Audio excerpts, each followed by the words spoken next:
Aquarius, I have no idea why I've put myself together to look like a teenager, and my original title for this video was A Calm Nervous System, but now we're going with some teenage angst and a calm nervous system. So this is a little bit like happening for this new moon in Leo for you, my darling. What's going on? It's in your descendant sign and this new moon reading is for Aquarius rising, but can also be watched by Aquarius sun and Aquarius moon to get the vibrations. But the grid is Aquarius rising. So let's take a peek, and see what's going on over here. Sun and the moon conjunct in the sky, perfect time to be manifesting in our 7th house of relationships. We have Venus retrograde in that house. We have Lilith conjunct this new moon over here. So there's a lot of revisiting maybe old relationships, or you want to be trying something out new in your current relationship, or maybe just like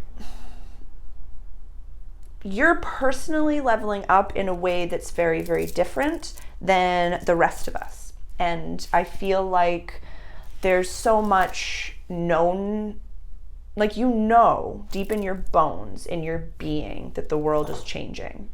And I don't care what level of spirituality you have or are on, there's something deep inside your being that says, I have to prepare in whatever way I possibly can to be ready for what's coming. And the reason that I reference a calm nervous system is because I want you to check in with yourself right now and ask yourself, when was are you conscious that you're breathing? When was your last conscious breath? Now put your hands on your belly, and when was the last time that you had a baby breath, like a belly breath? Put your hands, where your kidneys would sit, and just when was the last time you expanded that diaphragm? Diaphragmatic breathing, is that what they call it? Just checking in. No judgment on the self, no judgment on anything.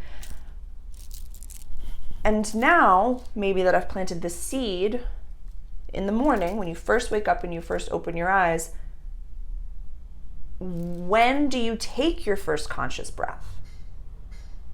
For me personally, I speak from I statements. Sometimes it's when I sit down in meditation. Sometimes it's when I first open my eyes and I'm grateful. But just do some, investigation on yourself. There's a little bit of and I'll highlight the planets as to why you might be feeling a little bit internally stressed out and not understanding why. Pluto dipped back down into Capricorn, and Pluto went into Capricorn in 2008, so definitely have some journaling on what happened for you as far as soul purpose is concerned since 2008 until March of 2023. Pluto will fully go into your sign the end of 2024 and will really do the same lens of transformation on your first house of self in the beginning, the storefront view of yourself. And I say storefront view, it's like if someone's walking by you and they see you doing something, when are you that's me? That's me. Are you at your computer? Are you gaming? Are you working? Are you with family? Are you dancing? What are you doing when it's that is me? Because Pluto will want to know what that is and nourish it and remove the people that aren't meant to be there, remove you from the places that aren't meant to be there. And it's going to be the next year and a half is your time to learn how to express yourself in a way that you have never done before. And we've talked about this, I think, in February and March time. We really talked about healthy communication, what's happening. We've Chiron retrograde in your house of communication. There's a little wince sometimes when you have something to say. And of course, you're comfy just being on the sidelines, but I'm not judging you. This is my normal face. I'm not judging you at all. Soon you're going to have to say, yes, I'm judging you, and I don't want to judge you anymore because I love you, so I'm not going to participate. I'm not going to show up. I'm going to love you from a distance. Because sometimes you need space to love someone. There was a time, I'll leave you with this, and we're going to deep dive into, we're going to start with tarot in the private cafe, and we're really going to like, we're showing, there's a lot happening in relationships and shared possessions over here. So we're going to deep dive into this and what we're going to be looking at over here, because there's a new level of like sexual expression I feel like some of you want to try on for size. Like you and Cap in the private reading, in the Patreon group, we chatted a little bit about like healthy BDSM and stuff like that. So if you're keen for any of those types of talks, like head on into the private cafe. The link's below, and it's just one tier, so every rising sign video is in there. They're give or take 20 minutes each. But this keeps happening. Just little things keep popping out of my head. Calm nervous system. No, that's what it was.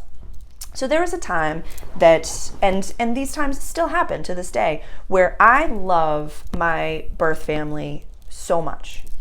I love them all so very much. But there were times that if we were physically in the same room together, please call a police officer, because it will not be pretty and it will not be fun for anyone. But if I stay away, I love and respect and honor you exactly as you are with your belief systems. I don't want to change you. I don't want to try to explain anything to you. I don't want you to try to explain anything to me. I just love you from this safe distance, because that's what I can offer you. Remember, boundaries are not, I'm keeping you out. Boundaries are, I used to give you this, and that took away so much of my energy. Now I'm only giving you this. You know what I mean? So let's get into it in the private cafe. If you are keen, please join us on Patreon. I would love to see you there. We do Monday videos, deep dives, all different things. And there's a video right now on scripting in there, the generational quests. Every generation in your contemporaries have a quest in this channeling and school of practice. So definitely take a look-see over there. All right, I'll see you guys.